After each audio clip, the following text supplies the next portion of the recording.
Moi, je le dis toujours ici, Doué, il n'a pas envie de jouer pour l'équipe nationale de Côte d'Ivoire. Si au moins il avait cette envie-là, mais qu'il faisait sa diva, je pouvais comprendre. Mais là, il ne fait même pas sa diva. Et je pense que c'est en ce sens-là que Serge dit souvent, le gars, il a trop... Moi, j'ai été extrêmement déçu par la conférence de Faye et la manière avec laquelle il a abordé cette question. Sur ce point, voici ce qu'il a dit. Et puis tu vas me donner, comment toi tu interprètes ça. Il a dit, voici sa déclaration. Il a dit qu'à ce jour, nous n'avons pas eu de refus catégorique de la part de ces joueurs-là, ayant plusieurs possibilités de sélection nationale. Donc, comment toi tu interprètes ça? Mais moi, comment tu interprètes ça? C'est qu'une équipe ambitieuse, même plus qu'une équipe ambitieuse, une fédération ambitieuse ne doit pas se contenter d'attendre le desiderata de jeunes joueurs de 19 ans. Pour l'instant, on n'a pas eu de nouvelles, donc on attend. Non, on n'a pas dit de nouvelles. Il a dit de refus catégorique. Voilà les mots qu'il a utilisés, refus catégorique, pas de nouvelles. Oui, mais sauf que notre stratégie consiste à attendre.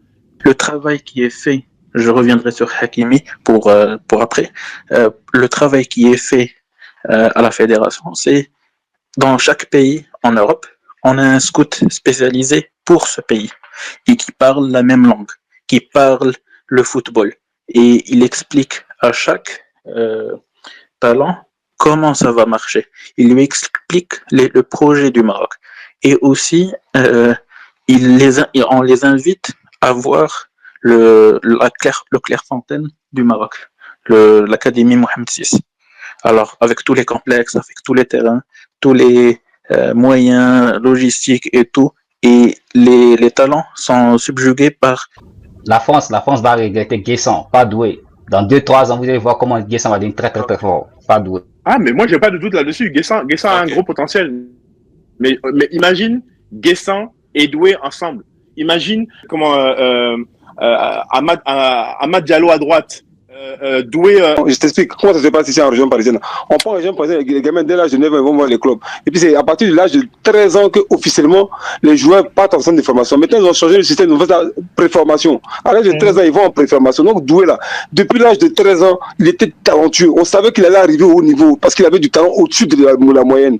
Donc c'est un peu comme Mbappé quoi. Là où je suis d'accord avec Marc, c'est que Faye aussi était un binational pour avoir disons la bonne approche parce que lui aussi il était approché quand il jouait en Europe parce que attends, mais le pire en plus, c'est que le pire, c'est qu'il est. Merci et nous.